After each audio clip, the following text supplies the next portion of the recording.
distribute dinner for the poor children here in Magdalena, Laguna, through the courtesy of Mrs. Normita Band, a native of Magdalena, Laguna. The nanay, she is the mother of ang Batang Musmus ng Laguna. Nanay ng Batang Musmus ng Magdalena. Si Mami Normita. Si Mami Normie, ang ating batikan na tagaluto ng lugaw, arroz caldo. Ano pangalan, sir? Chodin.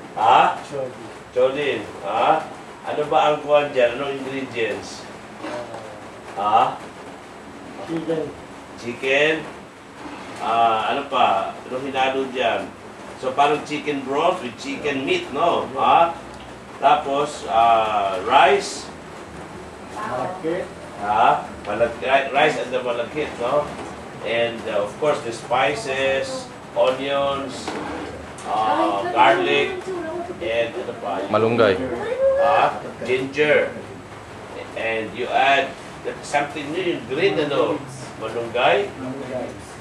Malunggay, moringa. So very healthy dinner, rich in proteins, carbohydrates and fats. A complete meal by itself. So how many children ang makakakain ito mamaya? 50. Around 50? I don't think so. More than 50 yan. Ako, sa laki. Ang 50 namin sa Davao, kalahati na ang size ng kuhan. Kalahati na ang size. 100. Yan, palagi kahit 250. 200 siguro yan. So this is a project of the Magdalena Riders Club. They've been doing this over the years, feeding the malnourished children here in the municipality of Magdalena through the leadership of Mr. Alexander Valenzuela. Ano, sir? What do you think about this project? How many times a year you do this feeding program? We think we do it for almost 5 to 6 times a year.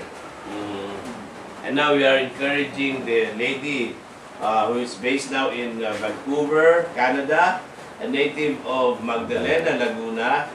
She wanted to be part of the Beautiful Heart Foundation. She is really a woman with a beautiful heart. Same with our other men with beautiful hearts here in the Magdalena Riders Club. She wants to share her blessings to the less fortunate children here in Magdalena. I think she started this with the feeding program. She sponsored the cost of the recipe. Sa ganyan, usually mga magkano expense na ganyan kalaki? Mga more or less, how much? Para makaluto ng ganyan kadami? 1,000 pesos. 1,000 pesos? See? 1,000 pesos, which is about $25 US, even less, can feed 200 to 250 children, including us.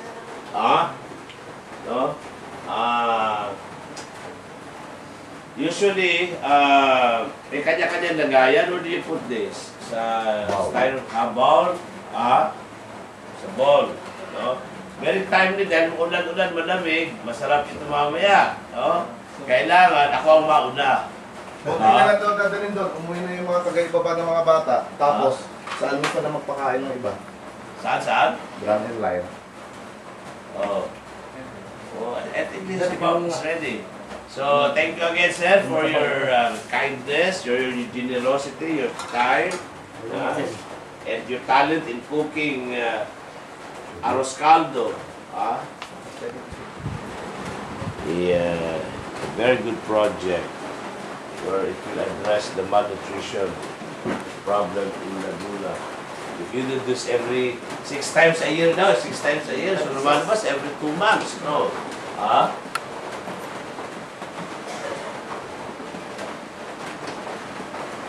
Luto na ba yan? Inaantay na lang po kumulo yan, Dok. Inaantay na lang po kumulo. Kumulo. Opo. Okay. Very good.